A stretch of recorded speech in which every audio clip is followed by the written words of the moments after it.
नमस्कार, कैसे हैं आप सब लोग। मैं आशा करता हूं आप सभी स्वस्थ हैं, मस्त हैं और अपनी तैयारी में पूरी तरह से आप लोग व्यस्त हैं।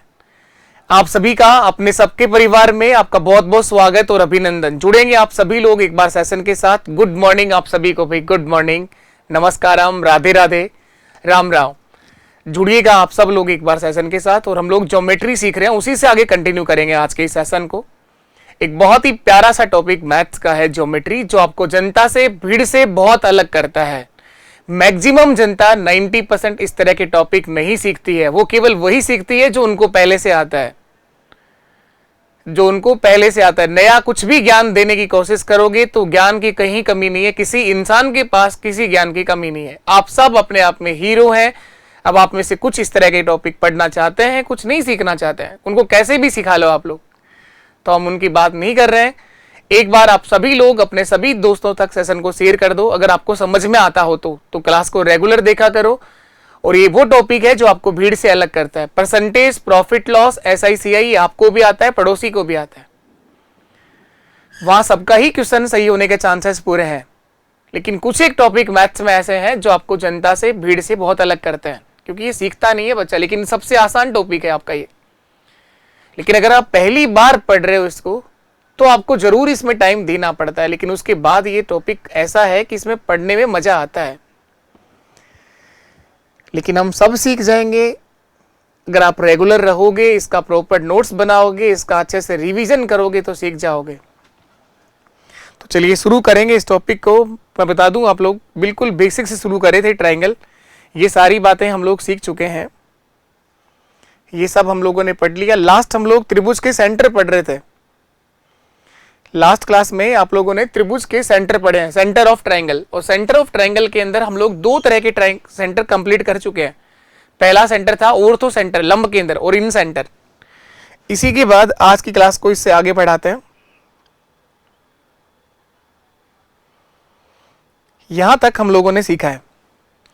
कल लास्ट ये फॉर्म लिखाया था कि आप लोग इसे याद रखिए, याद करना है आपको, ये याद होना ही चाहिए। कैसे आता है ये आपसे कोई नहीं पूछ रहा, फिर भी आप चाहें समझना तो इसको जल्दी समझ सकते हैं। बाकी आप लोग याद रखिए, आप लोग चीज़ों को याद करना है। ज्योमेट्री में ऐसी बहुत सारी चीज़ें हैं जो अभी सीखना और बाकी है। किसी भी त्रिभुज के अंतःवर्त की अगर त्रिज्या निकालना है तो उस त्रिभुज का क्षेत्रफल बटे उस त्रिभुज का आएगा अर्ध परिमाप, हाफ ऑफ पेरीमीटर। फिर भी अगर आप समझना चाहो, थोड़ा जल्दी ध्यान देना आप लोग। मैं एक ये ट्रायंगल बनाया और इस ट्रायंगल का इन सर्कल की बात हो रही है, अंतःवर्त की बात हो रही है। ये इस ट्रायंगल का इन सर्कल बनाया, त्रिभुज के अंतर्वर्त बनाया।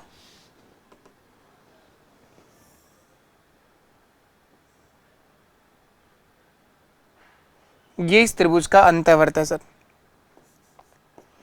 ABC एक आपका त्रिभुज है। ये इस सर्कल का सेंटर होगा, O इस वर्त का केंद्र है। केंद्र से परिधि के एक भाग को मिलाने वाली लाइन जो होती है वो रेडियस कहलाती है, त्रिज्या। और एक चीज हो रहा है यहाँ पे, त्रिज्या और स्पर्श रेखा, टेंजेंट के बीच बना हुआ एंगल समकोण 90 डिग्री का होता है। ये रेडियस भी होगी और यहाँ पर एंगल 90 डिग्री भी होगा। इसी तरह से ये भी इसकी रेडियस है और यहाँ पर भी एंगल 90 डिग्री होगा। इसी तरह से ये भी इसकी रेडियस है और यहाँ पे बना एंगल भी कितना होगा, 90 डिग्री होगा। त्रिज्या और स्पर्श रेखा के बीच बना कोण समकोण होता है। इस छोटी सी बात को हम सर्कल के अंदर सीखेंगे। अब देखिए, आप लोगों ने कल जो पढ़ा था एंगल बाइसेक्टर, कोण समद्विभाजक, इस कोण का समद्विभाजन कर दो आप लोग। और ये तीनों कोणों के समद्विभाजन जिस बिंदु पर मिलते हैं उसे बोलते हैं आप लोग क्या, त्रिभुज के तीनों एंगल बाइसेक्टर जिस बिंदु पर मिलते हैं उसे बोलते हैं इन सेंटर। आई से लिख दो, चाहे O से लिख दो, किसी से भी लिख दो, क्या फर्क पड़ता है। अब देखो, यहां पर त्रिभुज ABC का जो क्षेत्रफल होगा वो ये तीन त्रिभुज मैं बता रहा हूं, BIC, AIC और AIB, इन तीनों त्रिभुजों के क्षेत्रफल के बराबर होगा। क्या ये बात सही है? ठीक है सर, बताएं आप लोग। त्रिभुज BIC का क्षेत्रफल, BIC का क्षेत्रफल प्लस त्रिभुज AIC का क्षेत्रफल प्लस त्रिभुज AIB का क्षेत्रफल, इन तीनों त्रिभुजों का क्षेत्रफल बड़े त्रिभुज के क्षेत्रफल के बराबर होगा। ये एरिया ऑफ ट्रायंगल एबीसी लिख रहा हूं मैं, बड़े वाले त्रिभुज के क्षेत्रफल को इससे लिखा है, डेल से लिखते हैं इसको। वो त्रिभुज का सिंबल नहीं है, डेल है वो। इस बड़े त्रिभुज के क्षेत्रफल के बराबर होगा। बीआईसी का क्षेत्रफल क्या होगा? किसी भी त्रिभुज का क्षेत्रफल होता है अगर उसका आधार और ऊंचाई हो तो 1/2 इंटू बेस इंटू हाइट। इस वर्टेक्स के सामने वाली भुजा को ए से लिख दो, इसको मैंने बी से लिख दिया और इसको मैंने सी से लिख दिया। इसका आधार ए है, इसकी ऊंचाई जो आधार पर 90 डिग्री का कोण बनाए वो ऊंचाई होती है, तो इसकी ऊंचाई आर है, ये सब आर है।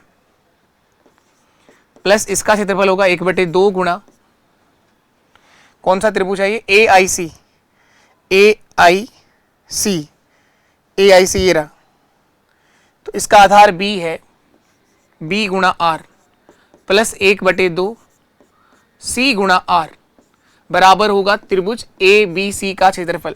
यही लिख दो आप लोग, त्रिभुज ए बी सी का क्षेत्रफल इसके बराबर होगा, बड़ा त्रिभुज। इन तीनों में से आर कॉमन आ रहा है तो आर को बाहर कॉमन ले लो आप लोग। 1/2 भी कॉमन आ रहा है, 1/2 भी ले सकते हैं, आर ही ले लिया मैंने, चलो ठीक है। आर कॉमन लेने के बाद ऊपर तो बचेगा ए बी सी, तो ए प्लस बी प्लस सी, और ये 1/2 सब में है तो नीचे 2 भी आएगा। आर के साथ में क्या आ गया? a plus B plus C by 2। R को मैंने बाहर कॉमन ले लिया इन तीनों में से। बराबर में क्या है? त्रिभुज का क्षेत्रफल, बड़े त्रिभुज का क्षेत्रफल, त्रिभुज ए बी सी का क्षेत्रफल। अब बताओ परिमाप क्या होता है? त्रिभुज की तीनों भुजाओं का योग। और अर्ध परिमाप क्या होता है? तीनों भुजाओं के योग का आधा। क्या ये त्रिभुज का अर्ध परिमाप है? हाँ, ये बिल्कुल त्रिभुज का अर्ध परिमाप है। तो आर बराबर क्या बनेगा? त्रिभुज का क्षेत्रफल बटे त्रिभुज का अर्ध परिमाप, त्रिभुज का क्षेत्रफल बटे त्रिभुज का अर्ध परिमाप। यही आप लोगों ने डायरेक्ट फॉर्म सीखी थी। समझ में आया हो तो अच्छी बात है, नहीं तो कोई बुरी बात नहीं है, कोई नहीं पूछेगा आपसे। बस ये रिजल्ट आपको याद होना चाहिए। किसी भी त्रिभुज के अंदर बनाए गए सर्कल की जो रेडियस होती है वो है त्रिभुज का क्षेत्रफल बटे त्रिभुज का अर्ध परिमाप। चलिए इसके बाद हम लोग और आगे बढ़ते हैं, इसके बाद और आगे सीखते हैं। अब लिखें आप लोग, जैसा कल आप लोगों ने देखा हम लोग पढ़ रहे थे इन सेंटर, लास्ट में आप लोगों ने त्रिभुज का अंतः केंद्र पढ़ा है, उसी से 1-2 पॉइंट और सीखते हैं आप लोग। ये पढ़ रहे थे त्रिभुज का अंतः केंद्र। ए बी सी एक त्रिभुज है, अंतः केंद्र में सबसे पहले आपको पढ़ाया एंगल बाइसेक्टर, कोण समद्विभाजक, एंगल बाइसेक्टर, कोण समद्विभाजक। इसी बेस पर क्वेश्चंस भी करेंगे। वीडियो के पेपर में आया हुआ सवाल देखना आप लोग, कैसा सवाल पूछा गया था। इसको देखो पहले एक बार आप, त्रिभुज ए बी सी है ये। यहां पर आप लोगों ने कल ये सीखा है कि कोण समद्विभाजक जो होगा, इस एंगल का अगर बाइसेक्टर करेंगे आप लोग, कोण समद्विभाजक, ये एडी है जो इस कोण ए का समद्विभाजक है, समान 2 भाग कर रहा है इसके। तो आप लोगों ने ये सीखा है कि A B upon A C, A B upon A C कोण समद्विभाजक सामने वाली भुजा को B D upon D C इसी रेशियो में डिवाइड करता है, B D upon D C. जो रेशियो ए बी और ए सी का होगा वही रेशियो बी डी और डी सी का होगा। कोण समद्विभाजक सामने वाली भुजा को उसी अनुपात में विभाजित करता है जिस अनुपात में कोण को बनाने वाली भुजा है। इसी बेस पर वीडियो के पेपर में आया हुआ सवाल देखो आप लोग, एक क्वेश्चन लिखोगे आप लोग, एक क्वेश्चन लिखना है आप लोगों को, लिख करके जवाब देना। आप लोग क्या आंसर दे पाओगे आप लोग?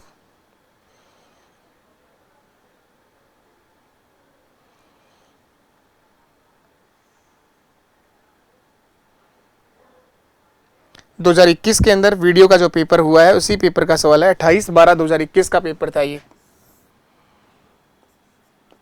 लिखिएगा आप लोग, किसी त्रिभुज एबीसी में, त्रिभुज एबीसी में कोण ए का समद्विभाजक, कोण ए का एंगल बाइसेक्टर समद्विभाजक एडी है। कौन है? AD है। AB बराबर 8 सेंटीमीटर है। AB बराबर 8 सेंटीमीटर है। AC बराबर 10 सेंटीमीटर है। AC बराबर 10 सेंटीमीटर है। BC बराबर 13.5 सेंटीमीटर है। BC बराबर 13.5 सेंटीमीटर है। तो BD का मान क्या होगा? BD का मान क्या होगा? ये वीडियो के पेपर का सवाल है। ये जो एग्जाम लगा था 28/12/2021 को, 28 दिसंबर 2021 के पेपर का सवाल है। त्रिभुज ABC में कोण A का समद्विभाजक, सीधा सीधा इस पॉइंट पे लिखा हुआ सवाल है। ऐसे आते हैं क्वेश्चन। जब आप लोग पूरा कंसेप्ट पढ़ लेते हो ना, तो अपने आप चीजें आसान बनती हैं। और अगर आपके पास आधा अधूरा ज्ञान हो तो आपको लगता है कहाँ कैसे कराया ही नहीं, ऐसे होगा ही नहीं, कैसे होंगे ये सवाल। अपनी मर्जी से नहीं लिखा है, ये देख ले आप लोग, ऑनलाइन गूगल पर पेपर उपलब्ध है, इस पेपर का देख लेना। ये क्वेश्चन है, कोशिश करेंगे एक बार आप लोग करने की। त्रिभुज ABC में कोण A का समद्विभाजक, इसी को देख लो, चाहे एक और ट्रायंगल आप बना लो। त्रिभुज ABC बना लेते हैं हम लोग। त्रिभुज ABC बना लीजिए आप लोग। ये त्रिभुज ABC है, कोण ABC एक त्रिभुज है। कोण A का समद्विभाजक इस एंगल का बाइसेक्टर हो रहा है, AD है, इसको नाम D दिया हुआ है। AB बराबर 8 सेंटीमीटर है, इस AB का मान 8 सेंटीमीटर है, दे रखा है। AC बराबर 10 सेंटीमीटर, ये 10 है। इस BC का मान पूरा दे रखा है, 13.5 है, 13.5 सेंटीमीटर है। आपसे इस BD का मान पूछा है, इस यहां से लेकर यहां तक क्या होगा ये पूछा गया है। तो अभी भी लिखा है आप लोगों ने, और कल भी आपको पढ़ाया गया था ये पॉइंट। कोण समद्विभाजक, एंगल बाइसेक्टर, सामने वाली भुजा को उसी रेशियो में विभाजित करता है जिस अनुपात में इस कोण को बनाने वाली भुजा है। जो रेशियो इन दोनों का होगा वही रेशियो इन दोनों का, BD और DC का होगा। बस इतना ही तो करना है, और क्या। अब आपको पूरे DC का मान पता है 13.5 है, हमें इस BD का मान निकालना है। ये कैसे निकालें सर? इस BD का मान कैसे निकालें? देखो आप लोग, ये तो जानते हैं आप लोग, ये जानते हैं आप लोग, AB अपॉन AC बराबर होगा BD अपॉन DC, ये सब जानते हैं आप लोग। अब देखना, क्या मैं इसका मान निकालना चाहता हूं।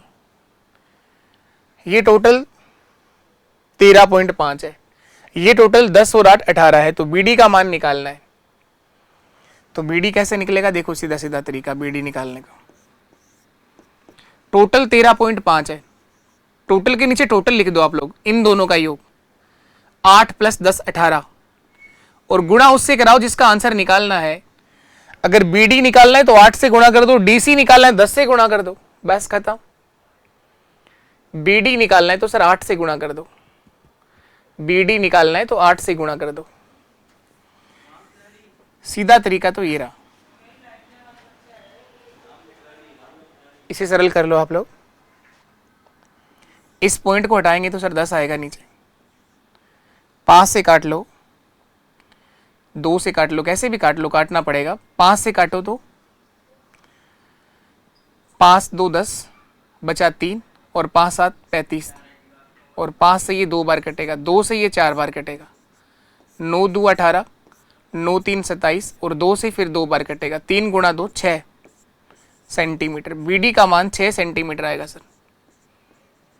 ये एक तरीका है। कैसे निकाला सर? समझ में ही नहीं आया, समझ में आएंगे, धीरे धीरे चीज समझ में आएंगी आपको। कोण समद्विभाजक सामने वाली भुजा को उसी अनुपात में विभाजित करता है जिस अनुपात में कोण को बनाने वाली भुजा है। अब देखो, या तो आप ऐसा निकाल लो कि 4 8 और 10 में क्या अनुपात है? 4:5, 4:5, 4:5। एक तरीका तो ये था। दूसरा तरीका मैं यहां समझा देता हूं, इसको तो हटा देता हूं क्योंकि सिखा दिया है कल आपको, ये तो कल सीख गए हैं आप लोग। यहां समझ लो एक और बात, एक और बार यहां समझ लेना आप। देखो उसको, कोण समद्विभाजक AD जो है वो एंगल बाइसेक्टर है, AD कोण समद्विभाजक है, AD जो है वो एंगल बाइसेक्टर है, कोण समद्विभाजक है। तो ये समझाया था सर कल आपने, तो इतना ही तो बताया था कि AB अपॉन AC कोण समद्विभाजक सामने वाली भुजा को उसी अनुपात में विभाजित करता है जिस अनुपात में कोण को बनाने वाली भुजा है। जो AB और AC का रेशियो होगा वही रेशियो होगा BD और DC का। तो AB और AC के मान तो दे रखे हैं ना 8 और 10, तो बराबर में लिख दो 8/10, 2 से कटेगा 4 बार और 2 से कटेगा 5 बार। तो इस BD और DC का जो अनुपात आएगा वो 4:5 आएगा। तो इस 13.5 को 4:5 में डिवाइड कर दो। इस 13.5 पूरे मान दे रखा है, ये B से C तक पूरा मान 13.5 है। अगर आपको BD निकालना है तो देखो कैसे निकालोगे, BD बराबर 13.5 टोटल है, तो टोटल के नीचे टोटल लिख दो, 4 + 5 कितना हो गया 9, टोटल के नीचे टोटल आ गया, 4 और 5 का अनुपात, रेशियो होगा BD और DC के बीच 4:5, टोटल आ गया 9। और अगर BD का मान निकालना है तो 4 से गुणा कर दो, बस एक ही बात है, वो दोनों चीजें एक ही हैं। काटोगे 9 से, 15 9 135, 1.5 आएगा ये, और 1.5 को 4 से गुणा कराओगे, 15 × 4 60, लेकिन पॉइंट लग रहा है तो 6 सेंटीमीटर। यही आपका आंसर है। इधर ये कैसे किया था इसको वापस समझ लो, मैं इसको हटा देता हूं, फिर वापस इसको फिर से समझ लो, ये BD का मान डायरेक्ट कैसे निकाला था। ये तरीका कोई दिक्कत नहीं है, बिल्कुल बेसिक से जमा के आपके सामने लिखा हुआ है कि BD और DC का जो रेशियो होगा वो 4:5 होगा। 13.5 को 4:5 में तोड़ा है, 13.5 के बटे में 9 आ गया, गुणा 4। ये बिल्कुल बेसिक बात आपके सामने साफ साफ नजर आ रही है। इधर देख लो इसको, सर हमें BD का मान निकालना है, हमें सर पूरा मान दे रखा है 13.5, टोटल है ये 13.5। तो इस 13.5 को इसी अनुपात में तो तोड़ना है, 8 और 10, ये कट रहा है, चाहो तो काट सकते हो, चाहो तो टोटल के नीचे टोटल लिख दो, 8 + 10 18, टोटल के नीचे टोटल लिख दो। अगर ये इधर BD का भाग देखना चाहते हो तो 8 से गुणा कर दो, और अगर DC वाला भाग देखना चाहते हो 10 से गुणा कर दो, एक ही बात है दोनों। सर मुझे BD का भाग दिखना है तो 8 से गुणा कर दिया, बस इसको सरल किया था, जो आया था वो आंसर था। इस पॉइंट को हटाया तो नीचे 10 आ गया था। अब काटा है मैंने 5 से ये 2 बार, और 5 से ये कटेगा 27 बार, 9 × 2 18, 9 × 3 27, 2 × 2 4, 4 से कट गया था 2 बार, 4 × 2 8, ऊपर बचा है 3 × 2 6 सेंटीमीटर। इस तरह से कर सकते हैं आप लोग, और बाकी बिल्कुल बेसिक आपके सामने ये रहा। कोण समद्विभाजक सामने वाली भुजा को उसी अनुपात में विभाजित करता है जिस अनुपात में कोण को बनाने वाली भुजा है। चलिए इसके बाद हम लोग और आगे बढ़ते। आप लोग एक और पॉइंट याद ध्यान रखेंगे, एंगल बाइसेक्टर। त्रिभुज के तीनों कोण समद्विभाजक जिस बिंदु पर मिले उसे आप क्या बोलेंगे बताओ, अगर आप लोगों ने कल की क्लास देखी है तो। त्रिभुज के तीनों कोण समद्विभाजक जिस बिंदु पर मिलते हैं उस बिंदु को कहा जाता है सर इन सेंटर, अंतः केंद्र। और उस अंतः केंद्र पे बनाए गए कोणों के मान होते हैं 90 + ½ ऑफ A, 90 + ½ ऑफ B और 90 + ½ ऑफ C। एक पॉइंट और आप लोग ध्यान रखिएगा, अब एक बात और ध्यान रखनी है। अब मैं इस एक्सटीरियर एंगल की बात कर रहा हूं, बहिष कोण की बात कर रहा हूं। इसका भी अगर आप लोगों ने बाइसेक्टर किया है, समद्विभाजन किया है, और इस वाले कोण का भी आप लोगों ने समद्विभाजन, ये जिस बिंदु पर मिलते हैं उसे बोलते हैं बाह्य केंद्र। वो था अंतः केंद्र और ये कहलाएगा बाह्य केंद्र, एक्सटीरियर पॉइंट। वो अंतः केंद्र था, इन सेंटर था, और ये एक्सटीरियर सेंटर होगा, बाह्य केंद्र होगा। यहां पर क्या हुआ है सर,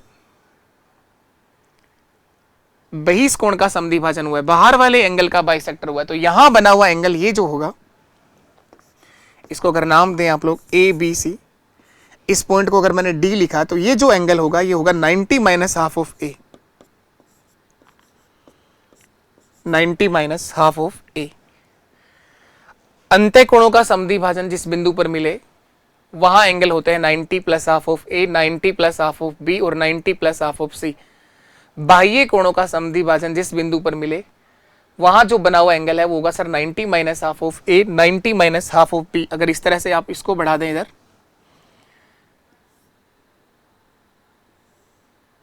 इन दोनों कोणों का अगर समद्विभाजन करें तो ये जिस पॉइंट पर मिलेंगे यहां बना हुआ एंगल होगा sir 90 minus half of B, half of B. ये जो एंगल होगा ये होगा 90 माइनस हाफ ऑफ बी। इसी तरह से इसकी बात करें आप लोग, इस कोण का समद्विभाजन और इस वाले कोण का समद्विभाजन ये जिस बिंदु पर मिलेंगे यहां बना हुआ एंगल होगा sir 90 minus half of C, half of C. तो बाह्य कोणों का समद्विभाजन जिस बिंदु पर मिलता है वहां बने हुए एंगल होते हैं 90 minus half of A, 90 minus half of B और 90 माइनस हाफ ऑफ सी। एक बात और ध्यान रखिएगा, दूसरा पॉइंट, किसी त्रिभुज के एक कोण का अंतः समद्विभाजक और दूसरे कोण का बाह्य समद्विभाजक, ये तो इस एंगल का अंतः समद्विभाजक है। किसी त्रिभुज के एक कोण का अंतः समद्विभाजक और इस कोण का बाह्य समद्विभाजन, इसका एक एक्सटीरियर बाइसेक्टर किया है। ये जिस बिंदु पर मिलते हैं यहां बना हुआ कोण इस त्रिभुज के शेष वर्टेक्स पर बने हुए एंगल का हाफ होता है। ये जो एंगल होगा ये ए का आधा होगा, एंगल ए बाई 2। ये जो एंगल होगा ये ए का हाफ होगा। किसी त्रिभुज के एक कोण का अंतः समद्विभाजक दूसरे कोण का बाह्य समद्विभाजक जिस बिंदु पर मिले वहां बना हुआ कोण त्रिभुज के शीर्ष पर बने एक जो वर्टेक्स बच गया उस पर बने एंगल का हाफ होता है, उस पर बने कोण का आधा होता है। कैसे? जैसे एग्जाम्पल के रूप में कोई वैल्यू अगर आप रख के करो तो थोड़ा और आसान समझ पाओगे। ये ट्रायंगल देखो आप लोग, मैं कोई वैल्यू रख लेता हूं अपनी मर्जी से, कोई ट्रायंगल बना लो आप लोग। ऐसे मान लीजिए कि ये 50 डिग्री है, ये 60 डिग्री है और ये 70 डिग्री। अपनी मर्जी से आपने ये तीन कोण माने, 70 डिग्री, 110 नहीं 70 डिग्री, 50, 60 और 70 तीनों का योग 180 हो गया। 50, 60 और 70 तीनों का योग 180 हो गया सर, बिल्कुल हो गया। 50 और 60 110 और 70 180। एक कोण का अंतः समद्विभाजन किसी का भी कर सकते हो, जरूरी नहीं है इनका ही करना होता है। इसका समद्विभाजन कर दिया तो ये 30 डिग्री है और इसके बाहर वाले कोण का समद्विभाजन ये 110 डिग्री था, ये पूरा 110 डिग्री था और इसका समद्विभाजन करोगे तो 55 डिग्री हो जाएगा सर। ये 55 डिग्री है, ये इधर का भी 55 डिग्री है। अब यहां जो बनेगा एंगल, इसको नाम दे दो डी, तो ये 25 डिग्री आएगा। ये आप लोगों ने समझा, इसका आधा आएगा। 50 का आधा कितना होता है? 25 डिग्री। आप चेक भी कर सकते हो, त्रिभुज के तीनों कोणों का योग 180 डिग्री होता है। तो 30 डिग्री तो ये हो गया और 55 और 70 कितना हो गया? 50 और 70 120 और 5 125 ये हो गया। 125 और 30 125 प्लस 30 155 डिग्री। 155 प्लस 25 कितना होता है? 180 डिग्री। 155 plus 25 180 degree. तो आप इस तरह से सिद्ध भी कर सकते हो। डायरेक्ट ध्यान रखिए, किसी त्रिभुज के एक कोण का अंतः समद्विभाजन दूसरे कोण का बाह्य समद्विभाजक जिस बिंदु पर मिलते हैं वहां बना हुआ कोण त्रिभुज के शेष वर्टेक्स पर बने कोण का हाफ होगा। ये 50 है तो ये 25 डिग्री होगा, आधा होगा इसका। ये चीजें धीरे धीरे सीखते जाएंगे आप लोग। अगला पॉइंट लिखो आप लोग, तीसरा सेंटर लिखिए आप लोग। दो तरह के सेंटर हम लोग पढ़ चुके हैं, तीसरा सेंटर लिखेंगे आप लोग। दो सेंटर कौन कौन से पढ़ा दिए, तो इस तरह से बताया करो आप मुझे। सर पहला पढ़ा दिया ऑर्थो सेंटर लंब केंद्र, और दोनों दूसरा इन सेंटर अंत्य केंद्र, जो एंगल बाइसेक्टर से बना गया, कोणों के समद्विभाजन से बना। अब हम लोग सीखते हैं तीसरा नंबर का सरकम सेंटर परी केंद्र। तो ये लिखिए आप लोग, त्रिभुज का तीसरा सेंटर सरकम सेंटर परी केंद्र।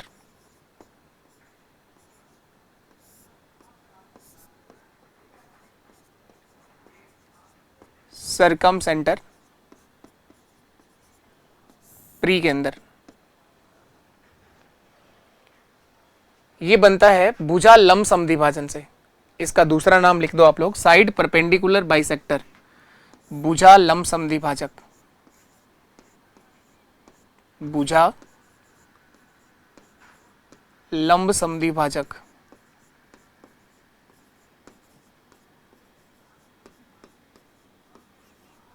भुजा लंब समद्विभाजक, side perpendicular bisector, side perpendicular bisector, भुजा लंब समद्विभाजक। त्रिभुज के तीनों भुजा लंब समद्विभाजक जिस बिंदु पर मिलते हैं उसे बोला जाता है सरकम सेंटर परी केंद्र। ये होता क्या है भुजा लंब समद्विभाजक? जैसे ये त्रिभुज है,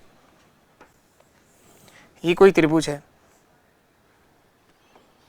ABC, इसके किसी भी भुजा का समद्विभाजन करना है, लंब के साथ समद्विभाजन करना है, तो यहां से एक आर्क लेते हैं, आधे से ज्यादा एक इधर आर्क लगा दो, फिर एक नीचे की तरफ भी लगा दो, और यही काम यहां से करना है इस वाले सिर से, और ये दोनों जिस बिंदु पर काटेंगे उसको मिला दो। ये कहलाता है भुजा लंब समद्विभाजक, साइड परपेंडिकुलर बाइसेक्टर। ऐसा कुछ करने की जरूरत नहीं होती हमें, पर हमें ये पता होना चाहिए कि भुजा लंब समद्विभाजक किसको बोलते हैं, साइड परपेंडिकुलर बाइसेक्टर क्या होता है, ये हमें ध्यान रखना जरूरी है। इस भुजा का समद्विभाजन हुआ है वो भी लंब के साथ में हुआ है, तो इसे बोला जाता है साइड परपेंडिकुलर बाइसेक्टर, भुजा लंब समद्विभाजक।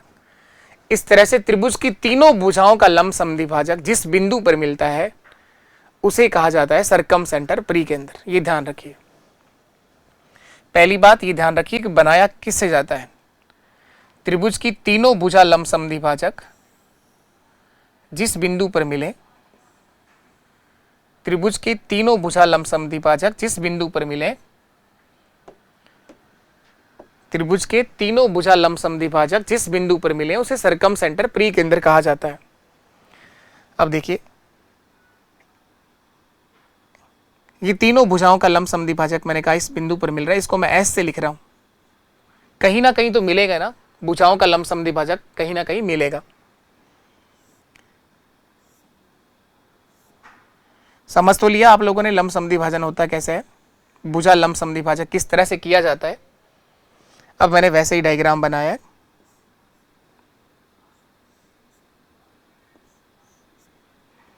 इस भुजा के समान दो भाग करे गए हैं, इस वाली भुजा के भी समान दो भाग हुए हैं, इस वाली भुजा के भी समान दो भाग हुए हैं, लेकिन ये कोई एंगल नहीं बना रहा ना, ये कोई वर्टेक्स सिर से नहीं निकला ना, ये भुजा का लंब समद्विभाजन हुआ है। भुजा का समद्विभाजन भी हुआ है, परपेंडिकुलर 90 डिग्री के साथ हुआ है, और त्रिभुज की तीनों भुजाओं का लंब समद्विभाजक जिस बिंदु पर मिलता है उसे बोलते हैं परी केंद्र। देखो तीनों के चारों के डायग्राम आपको दिखने में एक जैसा लगेगा, ऐसा लगेगा कि चारों सेंटर एक ही हैं, लेकिन चारों अलग अलग हैं। कौन किससे बनाया जाता है ये जरूरी है समझना। अगर मैं इसको इस वर्टेक्स से मिला दूं, त्रिभुज ABC, अगर यहां से मिला दें इसको, तो आपको ऐसा लगेगा कि चारों ऐसे ही तो बनाए हैं, लेकिन चारों अलग है। तीसरा सीख रहे हैं हम लोग, इससे पहले दो सीख चुके हैं। कौन किससे बनाया जाता है, लंब केंद्र किससे बनेगा, अंत्य केंद्र किससे बनेगा, परी केंद्र किससे बनेगा, तीनों अलग अलग सीखे हैं आप लोगों ने। अब एक लाइन लिखो आप लोग, त्रिभुज की तीनों भुजा लंब समद्विभाजक जिस बिंदु पर मिलते हैं उसे परी केंद्र कहा जाता है। पहला पॉइंट तो ये लिखो, त्रिभुज के तीनों भुजा लंब समद्विभाजक जिस बिंदु पर मिले उसे परी केंद्र कहा जाता है, सरकम सेंटर कहते हैं। एक लाइन और लिखो, परी केंद्र त्रिभुज का वह केंद्र है, परी केंद्र त्रिभुज का वह केंद्र है तो त्रिभुज के सिर से त्रिभुज के शीर्ष से समान दूरी पर होगा।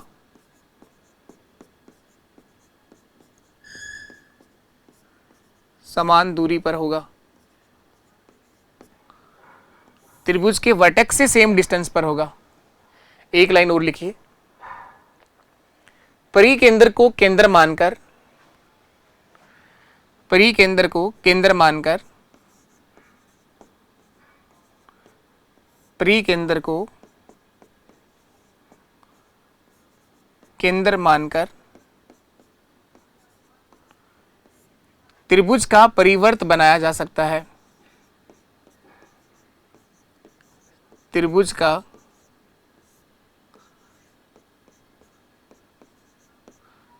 परिवर्त बनाया जा सकता है। त्रिभुज के बाहर सर्कल बना सकते हैं आप लोग।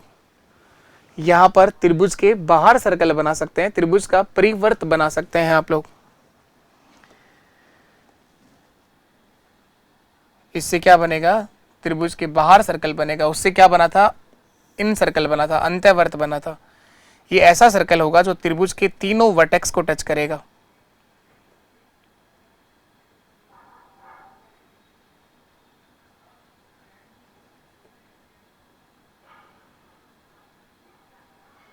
ये एक ऐसा सर्कल होगा जो त्रिभुज के तीनों वर्टेक्स को टच करेगा। त्रिभुज के तीनों वर्टेक्स को टच करेगा, तीनों शीर्षों को टच करेगा। त्रिभुज का परिवर्त कहलाएगा, क्योंकि ये वो पॉइंट है जो त्रिभुज के तीनों शीर्ष, ये इसकी रेडियस कहलाएगी आर, ये भी आर और ये भी आर। अब यहां पर एक चीज और ध्यान रखनी है, इस पे बनाए गए एंगल, परिकेंद्र पे बनाए गए कोणों के मान, एंगल बी एस सी, कोण बी एस सी। अब एक बार इससे पहले मुझे दोनों सेंटर जो पहले पढ़ा है उन पर बनाए गए कोणों के मान बताओ। सबसे पहला जो कल सीखा था लंब केंद्र, ऑर्थो सेंटर, उसको दोहराओ आप लोग। लंब केंद्र पे बनाए गए कोणों के मान क्या थे? तो अब इस तरह से वो याद होना चाहिए ना, वापस याद आना चाहिए। वो 180 माइनस ए, 180 माइनस बी और 180 माइनस सी। दूसरा जो सेंटर पढ़ा इन सेंटर, वहां पर बनाए गए एंगल क्या थे? 90 plus half of A, 90 plus half of B और 90 प्लस हाफ ऑफ सी। तीसरा सेंटर जो अभी पढ़ रहे हैं सरकम सेंटर, परिकेंद्र, यहां पर बनाया गया एंगल होगा twice of A, twice of B और ट्वाइस ऑफ सी। ए का दुगना, बी का दुगना और सी का दुगना। तो बी एस सी जो होगा वो ए से डबल होगा, twice of angle A. A S C जो होगा वो बी से दुगना होगा, ट्वाइस ऑफ बी। और जो एंगल ए एस बी होगा वो ट्वाइस ऑफ सी होगा, कोण सी का दुगना होगा। ए का दुगना, बी का दुगना व सी का दुगना। ये आप लोग ध्यान रखिएगा, ये आप लोग ध्यान रखिएगा। ये सर्कल के अंदर एक थ्योरम भी पढ़ेंगे हम लोग कि वर्त के किसी भी चाप द्वारा केंद्र पर बनाया गया कोण उसी चाप द्वारा परिधि पर बनाए गए कोण का दुगना होता है। अगर ये थीटा है तो ये 2 थीटा होगा, डबल होगा। अगर ये 30 डिग्री है तो ये 60 डिग्री होगा। ऐसा सर्कल के अंदर एक थ्योरम पढ़ेंगे आप लोग, जब वर्त के किसी भी चाप द्वारा, एक सर्कल के अंदर किसी भी आर्क द्वारा केंद्र पर बनाया गया कोण उसी चाप द्वारा परिधि पर बनाए गए कोण का डबल होता है। थीटा है तो ये 2 थीटा होगा। इसे भी सिद्ध कर सकते हैं आप लोग, लेकिन आप लोग कुछ चीजें ध्यान भी रखो, याद रखो, क्योंकि लास्ट काम तो याद रखने का है। याद तो रखना ही है, चाहे कितना ही गहराई से आप लोगों ने पढ़ लिया हो, लेकिन इस थ्योरम्स जो है, बेसिक प्रॉपर्टी जो है, वो आपको तो याद रखनी है। तो ये सरकम सेंटर हो गया, भुजा लंब समद्विभाजक, और इसके एंगल हो गए। अब एक चीज और ध्यान रखिए,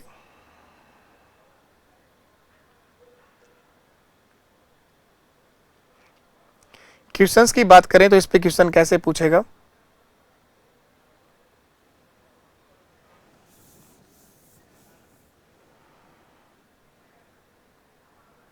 क्वेश्चंस भी देख लो आप लोग, साथ साथ क्वेश्चन करते जाओगे, चीजें समझ में आती जाएंगी। चलो ये बताओ आप लोग, ये बताइए, क्वेश्चन एक आसान सा सवाल आपके साथ में है। एक बहुत ही बेसिक और एक आसान सा क्वेश्चन आपके साथ में है। किसी त्रिभुज की एक भुजा बढ़ाने से बहिष कोण 130 डिग्री का बनता है। बहिष कोण, एक्सटीरियर एंगल 130 डिग्री बनता है। तो अंतराभिमुख कोणों का अंतर 30 डिग्री हो तो सबसे बड़े कोण का मान क्या होगा? आसान है सवाल, ठीक है। सवाल पर त्रिभुज की बात कर रहा है सर। किसी त्रिभुज के एक भुजा बढ़ाने से बहिष कोण 130 डिग्री का बना है। इसको अगर बढ़ाया जाए तो बाहर बना हुआ कोण कहलाता है बहिष कोण। ये 130 डिग्री का है, 130 डिग्री का है। यदि उसके अंतराभिमुख कोणों का अंतर 30 डिग्री है, अंतराभिमुख कोणों का अंतर 30 डिग्री है, तो बड़े वाले कोण का मान क्या होगा? अगर ये 130 है ना, तो ये तो कंफर्म है कि ये 50 डिग्री होगा। अब ये दो जो एंगल बच गए इनकी बात करनी है,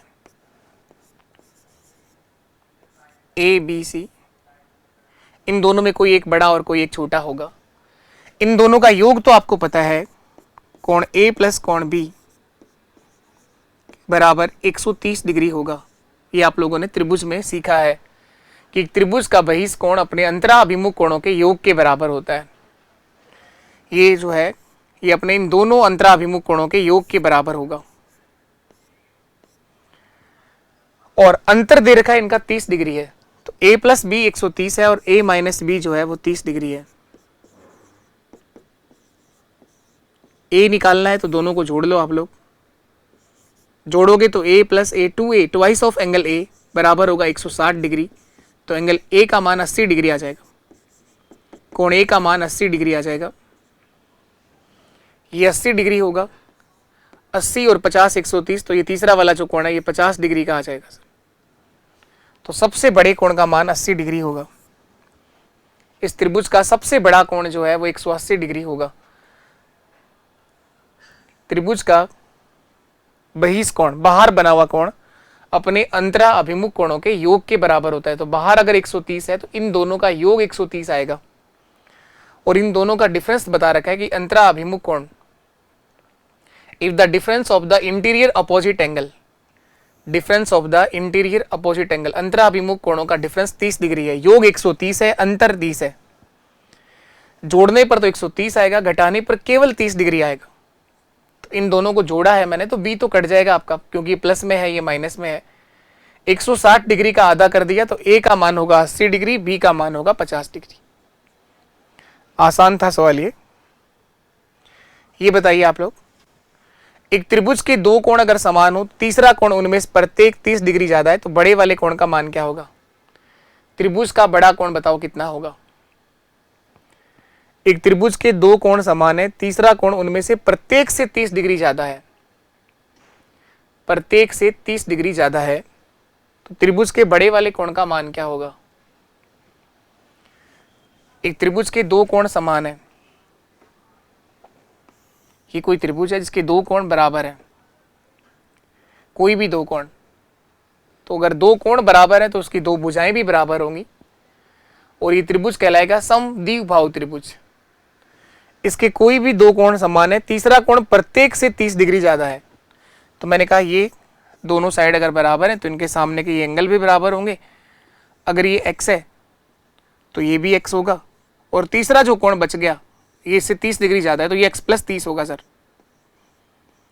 x प्लस 30 होगा। आसान सवाल है, बहुत बेसिक और आसान सवाल है।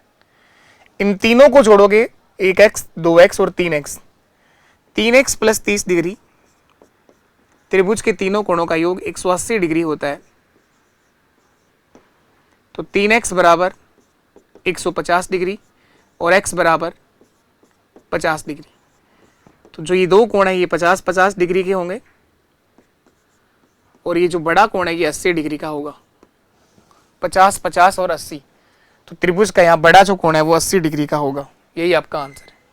बड़े वाले कोण का मान 80 डिग्री होगा। चलिए इसी के बेस पर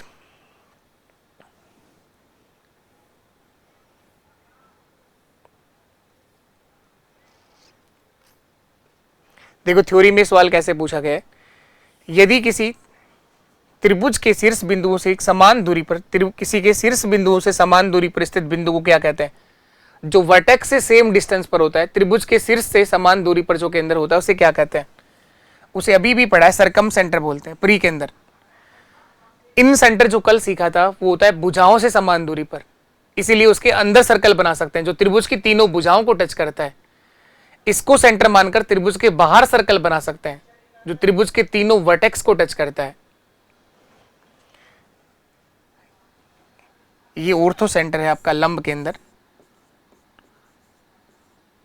और ये आपका न्यूक्लियस नहीं है, यहाँ पे सेंट्रोइड या ग्रेविटी सेंटर है। ग्रेविटी सेंटर, गुरुत्व केंद्र, ये भी पढ़ेंगे हम लोग, सीखेंगे इसको। ग्रेविटी सेंटर, केंद्रक या गुरुत्व केंद्र। चलो पहले उसके बाद और कुछ पढ़ लेते हैं, थ्योरी का पॉइंट जो बच गए हैं वो भी पढ़ लेते हैं। अभी जो आप लोग सीख रहे थे वो था सरकम सेंटर, प्री केंद्र। पहली बात आपको ये ध्यान रखना है कि ये बनाया किससे गया? साइड परपेंडिकुलर बाइसेक्टर, भुजा लंब समद्विभाजक से। त्रिभुज के तीनों भुजाओं का लंब समद्विभाजक जिस बिंदु पर मिलता है उसे बोलते हैं आप लोग सरकम सेंटर। ये वो सेंटर है जो त्रिभुज के तीनों वर्टेक्स से सेम डिस्टेंस पर होता है, समान दूरी पर होता है, इसीलिए इसे सेंटर मानकर त्रिभुज के बाहर आप लोग क्या कर सकते हैं? सर्कल बना सकते हैं। इसे बोला जाता है सरकम सर्कल, परिवर्त। अब प्री केंद्र पे बनाए गए एंगल क्या होते हैं? Twice of A, twice of B, twice of C. ये चीज ध्यान रखनी है। इसके बाद चलो आगे देखते हैं इसके अंदर।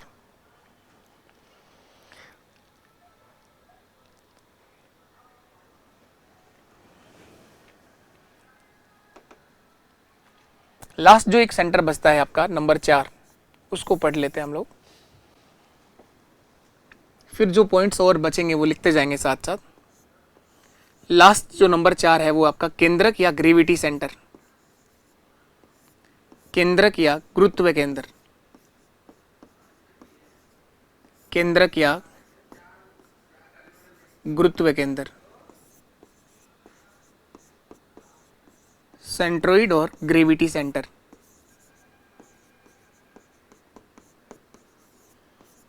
ग्रेविटी सेंटर, केंद्रक या गुरुत्व केंद्र। इसे बनाया जाता है माध्यिका से। तो पहले आप लोग लिखिए माध्यिका क्या होती है? मीडियन। ये बनता है सर माध्यिका से।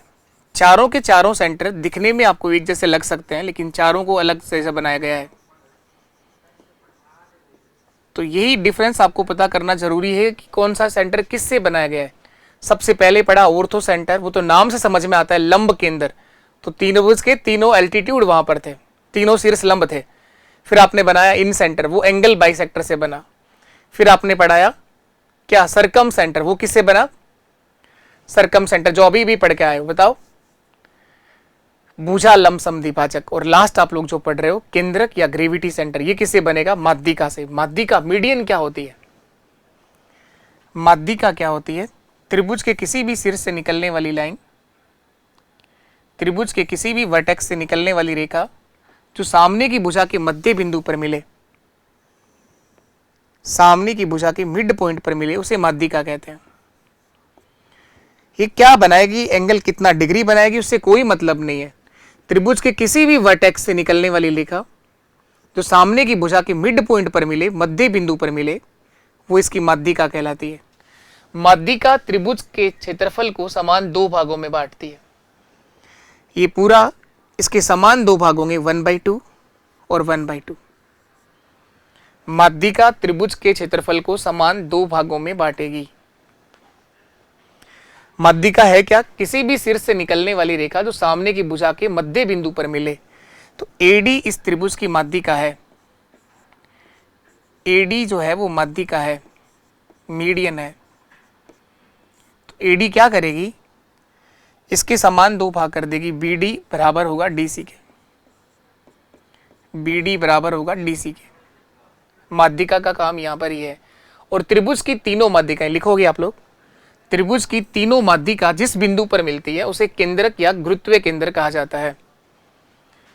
त्रिभुज की तीनों माध्यिका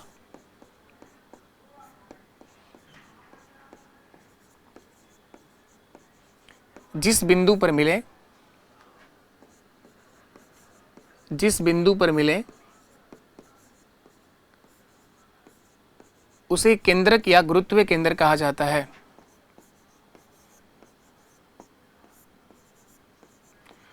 उसे केंद्रक या गुरुत्व केंद्र कहा जाता है। केंद्रक या गुरुत्व केंद्र कहा जाता है। त्रिभुज की तीनों माध्यिका जिस बिंदु पर मिले उसे केंद्रक या गुरुत्व केंद्र, ग्रेविटी सेंटर कहा जाता है। एक बात और ध्यान रखिएगा, जैसे ये एक त्रिभुज है, त्रिभुज की तीनों माध्यिकाएं, माध्यिका क्या है? किसी भी सिर से निकलने वाली रेखा जो सामने की भुजा के मध्य बिंदु पर मिले। AD इसकी माध्यिका है, BE इसकी दूसरी माध्यिका है, और CF, ये तीनों जिस पॉइंट पर मिल रही हैं उसको मैंने G से लिखा है, ग्रेविटी सेंटर। बस ये ध्यान रखो कि माध्यिका जो होती है वो सामने वाली भुजा को समान दो भागों में बांटती है। इसमें कोण के बारे में कोई जानकारी नहीं है। एक लाइन और लिखिए, ग्रेविटी सेंटर, केंद्रक या गुरुत्व केंद्र माध्यिका को 2:1 में विभाजित करता है। लिखिएगा, केंद्रक या गुरुत्व केंद्र, केंद्रक या गुरुत्व केंद्र माध्यिका को 2:1 में विभाजित करता है। माध्यिका को 2:1 के रेशियो में विभाजित करेगा, 2:1 के अनुपात में विभाजित करेगा।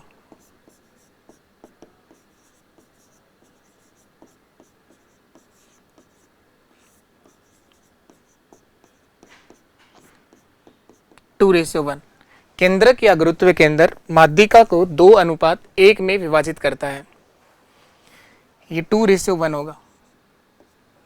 ये AD जो है वो माध्यिका है, तो यहां से A से G तक AG/GD, ये जो अनुपात होगा ये 2:1 होगा, 2:1 होगा, 2:1 होगा। इसी तरह से A जो है वो भी 2:1 होगा। इसी तरह से CF जो है वो भी 2:1 होगी, 2:1 होगा। केंद्रक माध्यिका को 2:1 में विभाजित करेगा। दूसरी माध्यिका जो BE थी, BE, तो B से लेके G तक और G से E तक का जो रेशियो होगा वो 2:1 होगा, 2:1 होगा।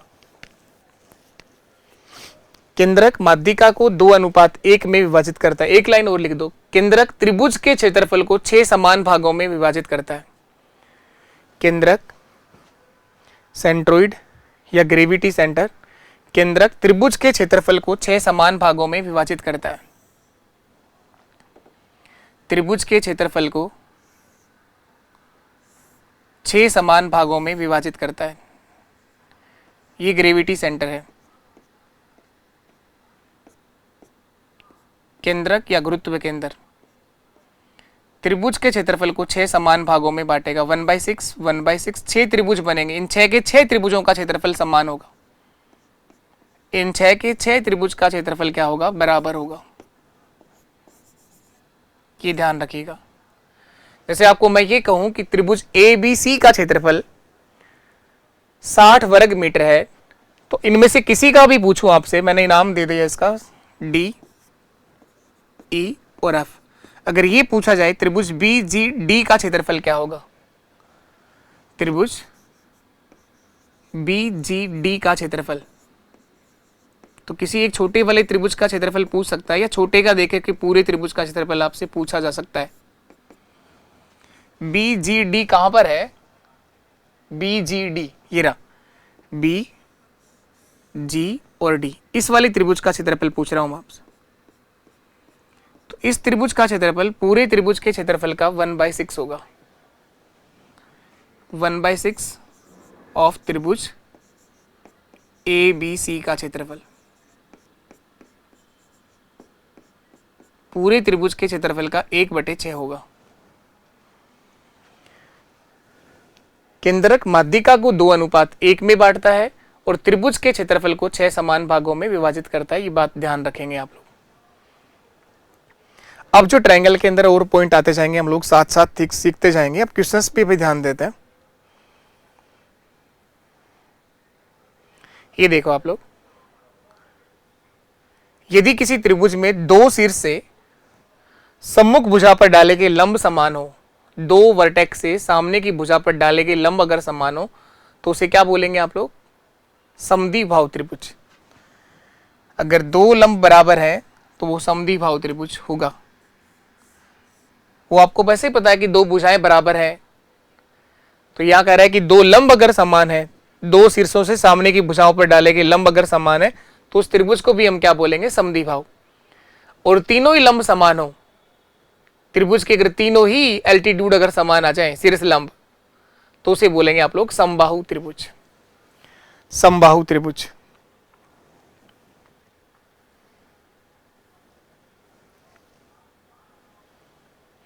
किसी त्रिभुज में माध्यिकाओं के संगामी बिंदु को क्या कहते हैं? The point of the concurrency of the median in the triangle is called. त्रिभुज की तीनों माध्यिकाएं जिस बिंदु पर मिलती हैं उसे केंद्रक या गुरुत्व केंद्र कहते हैं। अभी भी पढ़ा है आप लोगों ने। प्री केंद्र नहीं कहते, लंब केंद्र नहीं कहते, अंत्य केंद्र। थ्योरी का सवाल है ये। सरकम सेंटर। कौन सा सेंटर होगा? Gravity centre. माध्यिकाएं जिस बिंदु पर मिलती हैं उसे केंद्रक या गुरुत्व केंद्र। सरकम सेंटर, भुजा लंब समद्विभाजक। त्रिभुज के तीनों भुजा लंब समद्विभाजक जिस बिंदु पर मिलते हैं उसे बोलते हैं सरकम सेंटर। ऑर्थो सेंटर, लंब केंद्र। इंग्लिश में क्या? Ortho centre. और ये इन सेंटर, अंत्य केंद्र। त्रिभुज के तीनों शीर्ष लंब जिस बिंदु पर मिलते हैं उसे बोलते हैं ऑर्थो सेंटर, लंब केंद्र। और त्रिभुज के तीनों एंगल बाइसेक्टर जिस बिंदु पर मिलते हैं उसे बोलते हैं इन सेंटर। चारों अलग है, चारों के चारों सेंटर अलग हैं। अगर आप लोग ध्यान से समझो तो चारों अलग है, बाकी दिखने में आपको चारों एक जैसे नजर आ सकते हैं।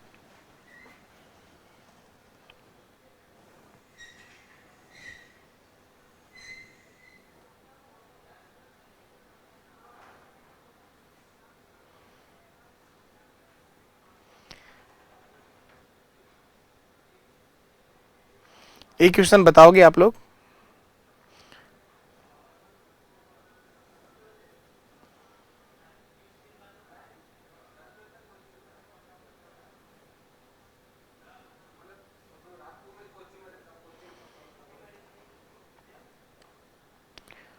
देखो एक बार और, ये जो चार सेंटर आप लोगों ने पढ़े हैं, इन चारों सेंटर में बेसिक डिफरेंस क्या है, इसको खत्म कर दो आज आप लोग।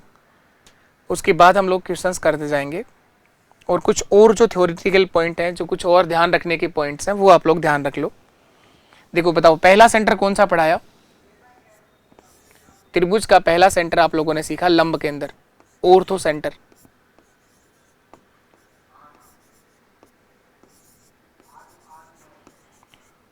Ortho centre.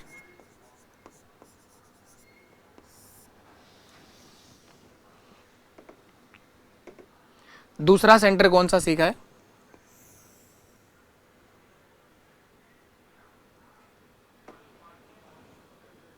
दूसरा सेंटर सर ये सीखा है हम लोगों ने इन सेंटर, अंत्य केंद्र।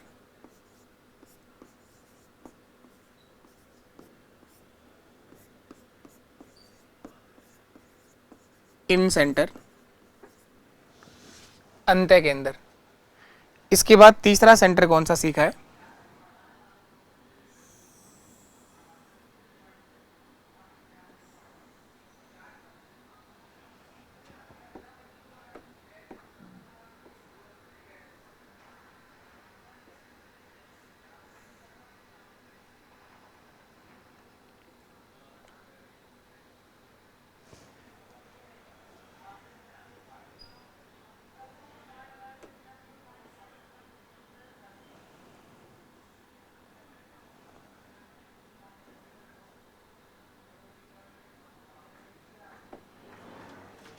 तीसरा सेंटर बताओ कौन सा सीखा है? इन सेंटर के बाद सरकम सेंटर, प्री केंद्र।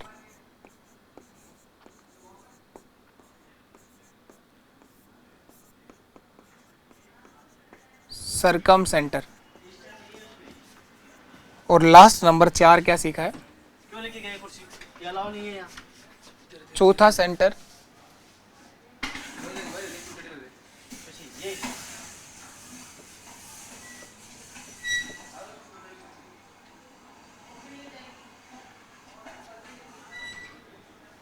हाँ बेटा। अरे भाई सीताराम भैया, क्लास भी चल रही है इधर यार।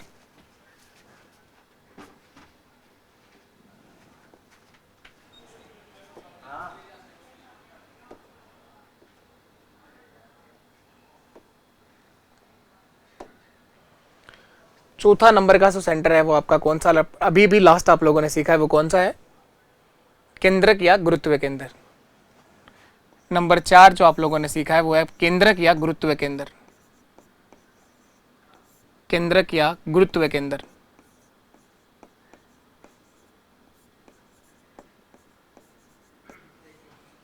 ग्रेविटी सेंटर या सेंट्रोइड।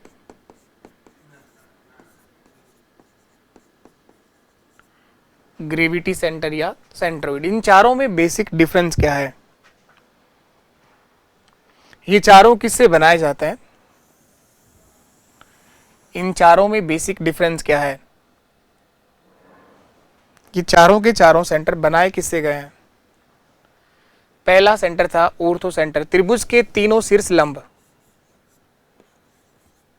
त्रिभुज के तीनों शीर्ष लंब जिस बिंदु पर मिले, तीनों शीर्ष लंब जिस बिंदु पर मिले उसे आप लोगों ने कहा है ऑर्थो सेंटर। जिस बिंदु पर मिले उसे ऑर्थो सेंटर कहते हैं। शीर्ष लंब तीनों एल्टीट्यूड जिस बिंदु पर मिलते हैं, इन सेंटर। त्रिभुज के कोण समद्विभाजक, एंगल बाइसेक्टर, कोण समद्विभाजक जिस बिंदु पर मिले उसे बोलते हैं आप लोग इन सेंटर, कोण समद्विभाजक। और यहां पर ये आज सीखे लास्ट के दोनों, त्रिभुज के भुजालंब समद्विभाजक, साइड परपेंडिकुलर बाइसेक्टर, भुजालंब समद्विभाजक, साइड परपेंडिकुलर बाइसेक्टर।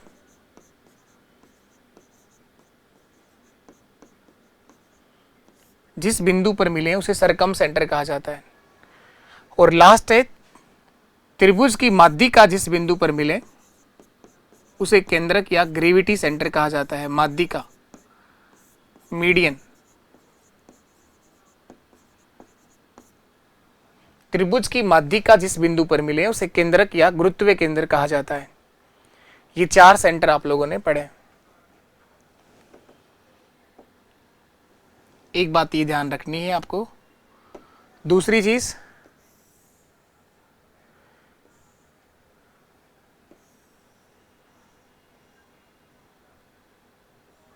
मैंने कहा नजर तो चारों एक जैसे ही आएंगे,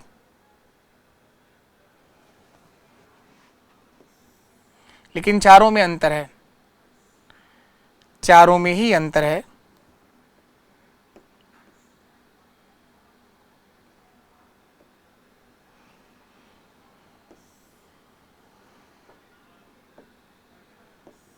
देखो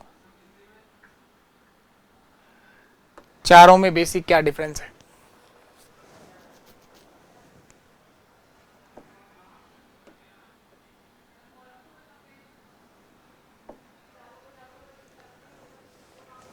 सबसे पहला है ऑर्थो सेंटर, लंब केंद्र। इसमें आपने बताया कि त्रिभुज के तीनों शीर्ष लंब जिस बिंदु पर मिलते हैं ना, त्रिभुज के तीनों शीर्षों के लंब, ए बी सी एक त्रिभुज है,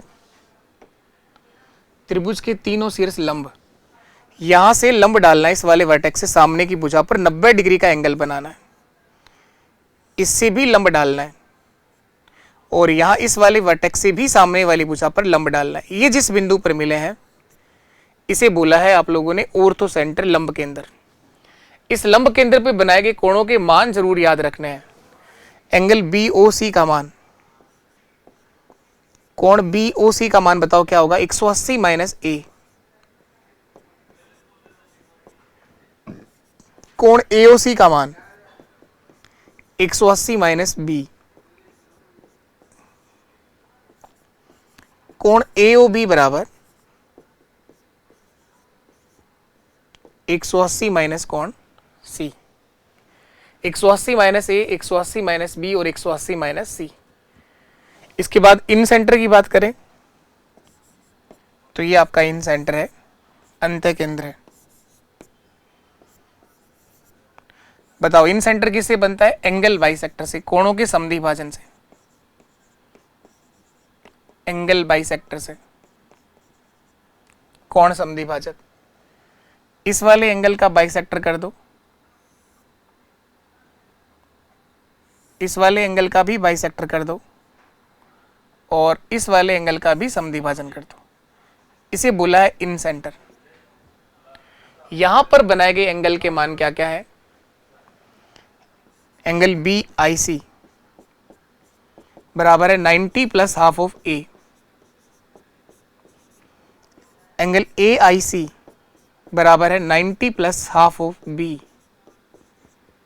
और लास्ट था एंगल AIB बराबर है 90 प्लस हाफ ऑफ C। तीसरा आप लोगों ने ये पढ़ा है सरकम सेंटर, प्री के अंदर। इसके अंदर क्या सीखा? ये बनता है सर साइड परपेंडिकुलर बाइसेक्टर से भुजा लंब समद्विभाजक, भुजा लंब समद्विभाजक। त्रिभुज की तीनों भुजा लंब समद्विभाजक जिस बिंदु पर मिले उसे कहा जाता है सरकम सेंटर। ये तीनों भुजाओं का लंब समद्विभाजन हुआ है, तीनों भुजाओं का साइड परपेंडिकुलर बाइसेक्टर है, ये लंब समद्विभाजन हुआ है। यहां पर बनाए गए एंगल कोण BSC का मान, BSC का मान ट्वाइस ऑफ A, कोण A का दुगना, और ASC का मान ट्वाइस ऑफ B, कोण ASC बराबर है ट्वाइस ऑफ B, कोण ASB बराबर है ट्वाइस ऑफ C। A का दुगना, B का दुगना और C का दुगना। लास्ट आप लोगों ने जो बनाया है वो माध्यिका से बनाया है। त्रिभुज की माध्यिका क्या होती है? किसी भी सिर से निकलने वाली लाइन जो सामने की भुजा के मध्य बिंदु पर मिले। इसका कोई काम नहीं है कोण बनाने से, कि कितना डिग्री का कोण बनाएगी कोई मतलब नहीं है, लेकिन सामने वाली भुजा के मध्य बिंदु पर मिलेगी। इस तरह से तीनों माध्यिकाएं जिस बिंदु पर मिलती हैं उसे केंद्रक या ग्रेविटी सेंटर कहते हैं, उसे केंद्रक या ग्रेविटी सेंटर कहते हैं। यहाँ दो बातें और ध्यान रखनी है। केंद्रक माध्यिका को 2:1 में विभाजित करेगा, 2:1 में डिवाइड करेगा। ये AD जो माध्यिका है इसे A से G तक और G से D तक ये 2:1 होगा, 2:1 होगा। इसी तरह से BE जो माध्यिका है इसको भी 2:1 में विभाजित किया जाएगा, इसको भी 2:CF को, और त्रिभुज के क्षेत्रफल को 6 समान भागों में विभाजित करेगा। त्रिभुज के क्षेत्रफल को 6 समान भागों में विभाजित करेगा।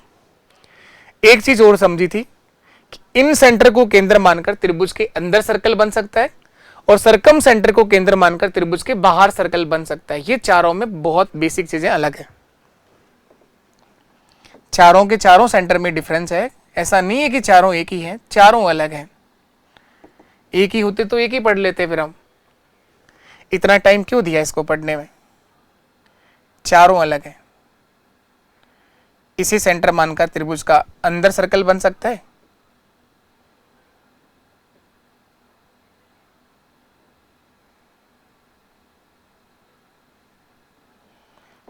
और इसे सेंटर मानकर आप त्रिभुज के बाहर सर्कल बना सकते हैं।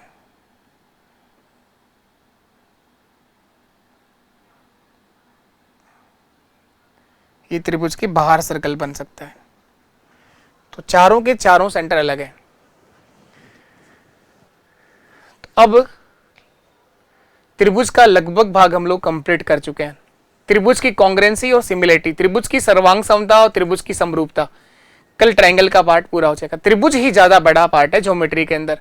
सर्कल में टाइम नहीं लगेगा, एक क्लास में वो खत्म हो जाएगा। क्वाड्रिलेटरल चतुर्भुज भी एक क्लास में खत्म हो जाएगा। यानी इस वीक में हम ज्योमेट्री को पूरी तरह से बिल्कुल बेसिक से एडवांस लेवल तक कोई भी एग्जाम में आने वाला हर सवाल का जवाब आप लोग कर लोगे। और PYQ जो लास्ट पेपर, कोई सा भी पेपर हुआ, चाहे LDC का हो, चाहे वो ग्राम सेवक का हो, चाहे वो रीट लेवल 2 मेंस का हो, जहां भी ज्योमेट्री आई है हर एक सवाल में करवा दूंगा। जो थ्योरेटिकल पॉइंट आप लोग पढ़ते जा रहे हो, इसका प्रॉपर नोट्स बनाइए, इसका अच्छे से रिवीजन करिए, 2-3-4 बार इसको पढ़ लिया करो दिन में। जब भी आपको टाइम मिले 10 मिनट का, तो एक बार आप पढ़ लो, फिर छोड़ दो, फिर वापस जब टाइम मिले तो एक बार पढ़ लो, फिर वापस से छोड़ दो। इस तरह से आप लोग इनको तैयार करिए। मैं आशा करता हूं कि आपको ये चीज समझ में आई होंगी, सीखने को आपको जरूर मिला होगा। तो क्लास अगर समझ में आए, सीखने को मिले, तो क्लास का रिव्यू जरूर दिया करो, जिससे मैं ये समझ पाऊं कि आप लोग जो ज्योमेट्री वाला पार्ट है समझ पा रहे हो और सीख पा रहे हो। और अपने सभी दोस्तों तक शेयर जरूर कर दिया करो सेशन को। उसी से एक मोटिवेशन और एक एनर्जी मिलती है कि क्लास के लिए रोज आपको क्लास करवाई जाए। ठीक, अभी के लिए इतना ही। नमस्कार, टाटा, बाय बाय, जय हिंद, जय भारत।